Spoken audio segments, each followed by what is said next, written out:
প্রিয় শিক্ষার্থীরা, তোমাদের ষষ্ঠ শ্রেণীর 2025 সালের গণিত বইয়ের প্রথম অধ্যায়ের প্রথম লেকচার নিয়ে হাজির হলাম আমি রবিউল।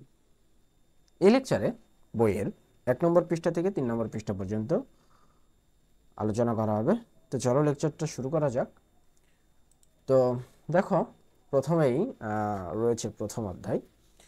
প্রথম অধ্যায়টা কি বলো? প্রথম অধ্যায়টা আমাদের প্রথম স্বাভাবিক সংখ্যার ও ভগ্নাংশ, স্বাভাবিক সংখ্যা ও ভগ্নাংশ।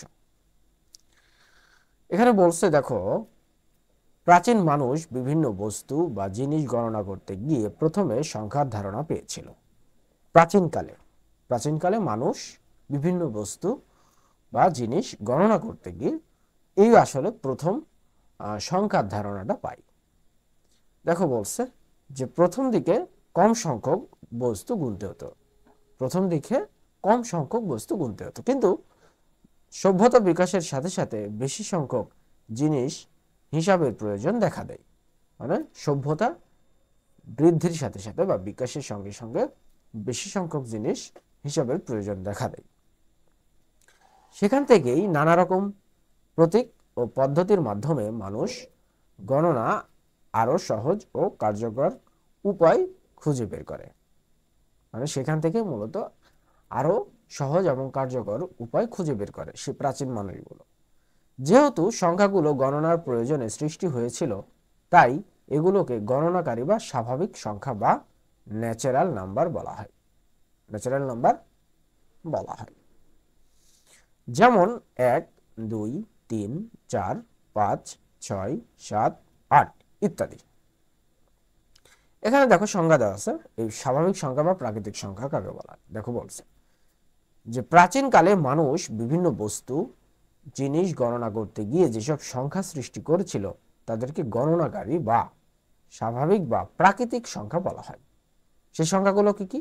1, 2, 3, 4, 5, 6, 7, 8 ইত্যাদি। ওকে, তো দেখো, এই অধ্যায় শেষে আসলে শিক্ষার্থীরা কি কি জানতে পারবে বলছে যে অধ্যায় শেষে শিক্ষার্থীরা যেটা জানতে পারবে, প্রথমে জানতে পারবে অঙ্কপাতনের মাধ্যমে স্বাভাবিক সংখ্যা গঠন করতে পারবে। 2 নম্বর, দেশীয় আন্তর্জাতিক রীতিতে অঙ্কপাতন করে স্বাভাবিক সংখ্যা পড়তে বা লিখতে পারবে। 3 নম্বর, মৌলিক সংখ্যা, যৌগিক সংখ্যা ও সহমৌলিক সংখ্যা চিহ্নিত করতে পারবে। 4 নম্বর, বিভাজ্যতা ব্যাখ্যা করতে পারবে। 5 নম্বর, 2, 3, 4, 5, 9 দ্বারা বিভাজ্যতা যাচাই করতে পারবে। এরপরে আছে স্বাভাবিক সংখ্যা, ভগ্নাংশ, দশমিক ভগ্নাংশের গসাগু লসাগু নির্ণয় করতে পারবে। এরপরে আছে ভগ্নাংশ, দশমিক সংখ্যার মানে দশমিক ভগ্নাংশের সরলীকরণ, গাণিতিক সমস্যা সমাধান করতে পারবে। তো চলো আমরা 1.1 শুরু করে ফেলি, অঙ্কপাতন। বলছে, দেখো, পাটিগণিতে 10টি প্রতীক দ্বারা মূলত এই সংখ্যা প্রকাশ করা হয়। প্রতীকগুলো কি কি বলতো? প্রতীকগুলো হলো 1, 2, 3, 4, 5, 6, 7, 8, 9 এবং 0। এই 10টি প্রতীক দ্বারাই আসলে পাটিগণিতের প্রত্যেকটা সংখ্যা কি করা হয়? প্রকাশ করা হয়। এগুলোকে অঙ্ক বলা হয়। আবার এগুলো সংখ্যা, শূন্য ব্যতীত বাকি সংখ্যাগুলো স্বাভাবিক সংখ্যা। এই দেখো, এই শূন্য ব্যতীত এই 1 থেকে 8, 9 পর্যন্ত এই সংখ্যাগুলো হলো স্বাভাবিক সংখ্যা, আর শূন্য হলো বাদ দিয়ে। এদের মধ্যে প্রথম 9টি প্রতীককে সার্থক অঙ্ক বলে এবং শেষেরটিকে শূন্য বলা হয়। যেমন দেখাইছি, 1 থেকে 9 পর্যন্ত এই সংখ্যাগুলো হলো মূলত সার্থক অঙ্ক এবং এই শূন্যই। সংখ্যাগুলোর স্বকীয় বা নিজস্ব মান যথাক্রমে 1, 2, 3, 4, 5, 6, 7, 8, 9 এবং 10। ওকে, এরপরে দেখো, এখানে বলছে যে 9 অপেক্ষা বড় সব সংখ্যায় 2 বা ততোধিক অঙ্ক পাশাপাশি বসিয়ে লেখা হয়। যেমন 9 অপেক্ষা বড় কি সংখ্যা ধরবা? ধরো 9 অপেক্ষা বড়, 9 এর ইমিডিয়েট সংখ্যাটা কোনটা বলতো? 9 এর পরে 10। এখানে দেখো দুইটা কি বলছে, 2 বা ততোধিক অঙ্ক পাশাপাশি বসিয়ে, এই যে দুইটা অঙ্ক। আবার ধরো তুমি 15 লিখলা, এখানেও কিন্তু দুইটা অঙ্ক পাশাপাশি বসে। তুমি 150 লিখলা, এখানে কিন্তু তিনটা অঙ্ক পাশাপাশি বসে, অর্থাৎ 9 অপেক্ষা বড়, হ্যাঁ, সব সংখ্যায় 2 বা ততোধিক অঙ্ক পাশাপাশি বসিয়ে মূলত লেখা হয়। ওকে, এখন বলছে দেখো, কোন সংখ্যা অঙ্ক দ্বারা লেখাকে অঙ্কপাতন বলে। কোন সংখ্যা অঙ্ক দ্বারা লেখাকে অঙ্কপাতন বলে। অঙ্কপাতনে 10টি প্রতীকী ব্যবহার করা হয়। 10 ভিত্তিক বলে সংখ্যা প্রকাশের রীতিকে দশমিক বা 10 গুণোত্তর রীতি বলে। এই রীতিতে কয়েকটি অঙ্ক পাশাপাশি বসিয়ে সংখ্যা লিখলে এর সর্বাপেক্ষা ডানের অঙ্কটি তার স্বকীয় মান প্রকাশ করে। ডান দিকে দেখো, নিচে চলে যাই আমরা, ডান দিক থেকে দ্বিতীয় অঙ্কটি এর স্বকীয় মানের 10 গুণ। কয় গুণ? 10 গুণ। তত দেখো, অর্থাৎ তত দশক প্রকাশ করে। তৃতীয় অঙ্কটি এর দ্বিতীয় স্থানের মানের 10 গুণ বা স্বকীয় মানের শতগুণ, অর্থাৎ তত শতক প্রকাশ করে। এরূপ কোনো অঙ্ক এক স্থান করে বাম দিকে সরে গেলে তার মান উত্তরোত্তর 10 গুণ বৃদ্ধি পায়। লক্ষ্য করি যে কোনো সংখ্যায় ব্যবহৃত অঙ্কগুলোর মান তার অবস্থানের উপর নির্ভর করে। সংখ্যায় ব্যবহৃত কোনো অঙ্ক তার অবস্থানের জন্য যে সংখ্যা প্রকাশ করে তাকে ওই অঙ্কের স্থানীয় মান বলে। যেমন বলছে দেখো, এখানে আছে 333। সংখ্যাটির সর্বডানের, দেখো সর্বডানের অঙ্কটি কোনটা বলো তো? 3। এর স্থানীয় মান কিন্তু 3ই হবে, এর স্থানীয় মান 3ই হবে। এবং ডান দিক থেকে দ্বিতীয়, ডান দিক থেকে এই যে দ্বিতীয় হলো এই 3, দ্বিতীয় হলো এই 3, এবং তৃতীয় স্থানে 3-এর স্থানীয় মান যথাক্রমে 30 এবং 300। আমি যদি এই যে এইখানে একটু তোমাদের বোঝানো ট্রাই করি, ধরো আমি এখানে ছোট্ট করে একটু লিখবো 333। ধরো আমি লিখলাম, সেই ছোটবেলায় একটু ফিরে গেলাম আমরা। একক, এককে কি হয়? যেটা আছে সেটা লিখবো দশক। দশকে কয়টা শূন্য? দশকে হলো একটা শূন্য, এই জন্য 3 লিখে 1 শূন্য। এবং শতক, শতকে 3 লিখে, এইটাই মূলত, এই জিনিসটা মূলত এই যে এখানে বোঝাইছে যে দেখো সর্বডান, অর্থাৎ এই যে এটার স্থানীয় মান 3, এটার স্থানীয় মান 300 এবং এই 30 এবং এইটার স্থানীয় মান হলো 300। তাহলে যদি এখানে লিখে দাও, এখানে হবে 300 আর এখানে হবে 30 আর এখানে হবে 3। তাহলে এখন বলছে দেখো যে সর্বডানের 3-এর স্থানীয় মান 3, মানে 3-এর স্থানীয় মান 3, ডান দিক থেকে দ্বিতীয় ও তৃতীয় স্থানে 3-এর স্থানীয় মান যথাক্রমে 30, 300। এই দেখো, এই দ্বিতীয় স্থান এবং এটা তৃতীয় স্থান, দ্বিতীয় স্থানের মান 30, তৃতীয় স্থানের মান 300। তাহলে দেখা যাচ্ছে যে একই অঙ্কের স্থান পরিবর্তনের ফলে স্থানের মানের পরিবর্তন হচ্ছে। দেখো এই তিনটাই কিন্তু একই মানে সংখ্যা বা একই অঙ্ক, তাই না? একই অঙ্ক তিনটাই, এই 1, 2 এবং 3, এই তিনটাই কিন্তু একই অঙ্ক, কিন্তু স্থান পরিবর্তন। দেখো এই 3 এককের স্থানে আছে, এই জন্য এটার মান হলো 3। এই 3 দশকের স্থানে আছে, এই জন্য দেখো এই 3-এর মান 30, এবং এই 3 শতকের স্থানে আছে, এই জন্য এই 3-এর মান 300। কথা বুঝতে পেরেছো? তাহলে একই অঙ্ক, বাট এটার স্থান পরিবর্তনের কারণে দেখো মানের কত তারতম্য বা মানের কত ভেদাভেদ, 3, 30, 300 কত পার্থক্য। তাহলে দেখো বলছে এখানে যে কিন্তু তার নিজস্ব বা স্বকীয় মান একই থাকে। যেমন দেখো 333, এই যে দেখো প্রথম, এই যে দেখো প্রথম হলো 3, এরপরে কত 30 হবে, পরের 3 মানে 10 গুণ, এই দেখো 10 গুণ 3 হবে, 3 10 30, এরপরেরটা হলো শতক, তারপরে 100 গুণ 3, তাহলে 100 গুণ 3, তাহলে এখানে টোটাল হবে কত? 333, 333। বুঝতে পেরেছো? এরপরে চলে যাই আমরা দেশি, বলছে এখানে 1.2 যে দেশীয় সংখ্যা গঠন রীতি। আমরা দেখো, আমরা পূর্ববর্তী শ্রেণীতে দেশীয় রীতি অনুযায়ী গণনা করতে শিখেছি। এই রীতিতে সংখ্যার ডান দিক থেকে প্রথম, দ্বিতীয় ও তৃতীয় স্থান যথাক্রমে একক, দশক, শতক প্রকাশ করে এবং চতুর্থ, পঞ্চম, ষষ্ঠ, সপ্তম, অষ্টম স্থানকে যথাক্রমে হাজার, অযুত, লক্ষ, নিযুত, কোটি বলা হয়। এই যে এখানে চার্ট দেওয়া আছে, খুব সুন্দরভাবে কিন্তু এখানে বলে দেওয়া আছে। দেখো এই যে একক, এককের স্থান কিন্তু এই যে প্রথম, দশক, দশকের স্থান দ্বিতীয়, শতক, শতকের স্থান তৃতীয়, হাজার চতুর্থ, মানে অযুত পঞ্চম, লক্ষ ষষ্ঠ, নিযুত সপ্তম, কোটি অষ্টম। ওকে, তারপরে বলছে দেখো, এককের ঘরের অঙ্কগুলো কথায় লেখা পড়া হয় 1 2 3 4, মানে এককের ঘরের অঙ্কগুলো এইভাবে আমরা পড়ি 1 2 3 4। দেখো কিছু 2 অঙ্কের সংখ্যাগুলোর বিশেষ নাম রয়েছে, যেমন 2 আর 5 মিলে হয়ে যায় 25, 3 আর 8 মিলে হয়ে যায় 38, 7 আর 1 মিলে হয়ে যায় 71। তাহলে দেখো পড়া হয় যথাক্রমে এগুলোকে 25, 38, 71। শতকের ঘরের 1 2 3 ইত্যাদি অঙ্কগুলোকে যথাক্রমে বলা হয়, একে হয় 100, মানে শতকে মানে 1 গুণ 100, তাহলে 1 গুণ 100 মানে 100, এরপরে 2 গুণ 100 200, এরপরে 3 গুণ 100 300। তাহলে শতকের ঘরের অঙ্কগুলোকে বলা হয় 100 200 300। এখানে যদি 4 থাকতো তাহলে 4 এর সঙ্গে 100 যোগ করতো 400, 5 থাকলে 5 এর সাথে 100 যোগ করতো 500। হাজারের ঘরের অঙ্কগুলো শতকের ঘরের অঙ্কের মতো পড়তে হয়, যেমন 5000 7000 ইত্যাদি। অযুতের ঘরের অঙ্কগুলোকে অঙ্ককে নিযুত হিসাবে পড়া হয় না। অযুতের ঘরের অঙ্কগুলোকে অযুতের ঘরের অঙ্ককে অযুত হিসাবে পড়া হয় না। অযুত ও হাজারের ঘর মিলিয়ে যত হাজার হয় তত হাজার পড়া হয়। যেমন অযুতের ঘরে 7 এবং হাজারের ঘরে 5 থাকলে 2 ঘরের অঙ্ক মিলিয়ে 75,000 পড়তে হবে। অযুতের ঘরে 7 এবং হাজারের ঘরে 5 থাকলে 2 ঘর মিলে 75,000 পড়তে হবে। ওকে, এরপর আমরা চলে যাব দেখো নিচে।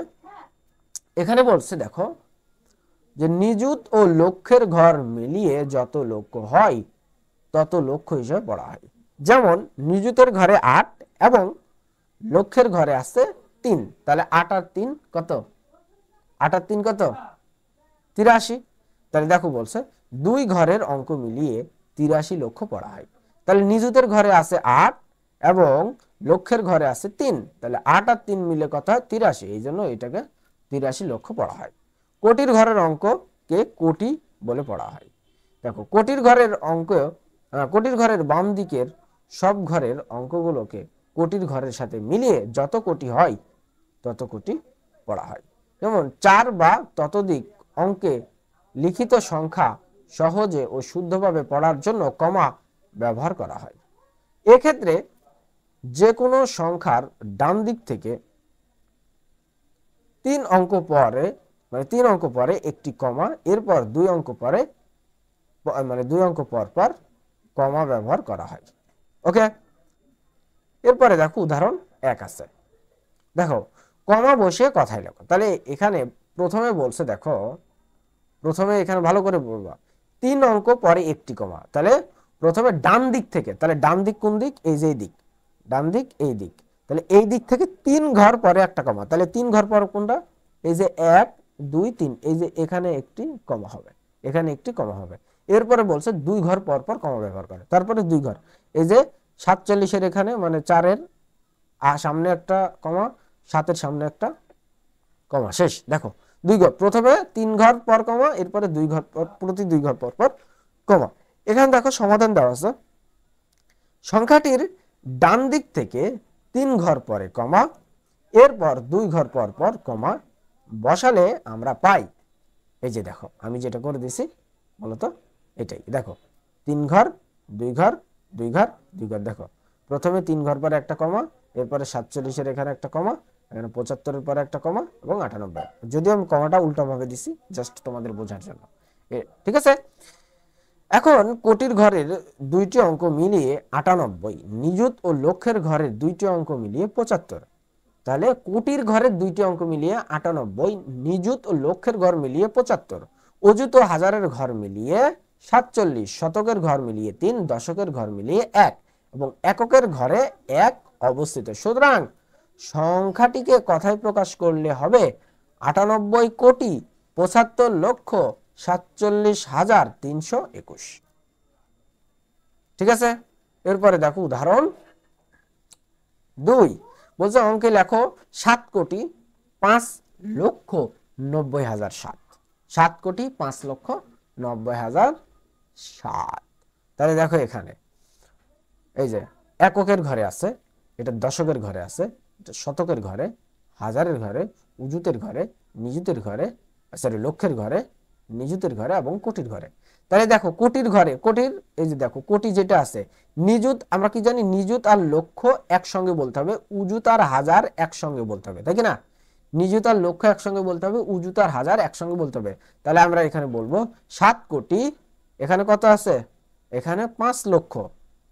7 কোটি যেহেতু শূন্য আছে, শূন্য আর পাঁচে পাঁচই হয়, পাঁচই উচ্চারণ করতে হবে বা পাঁচই বলতে হবে।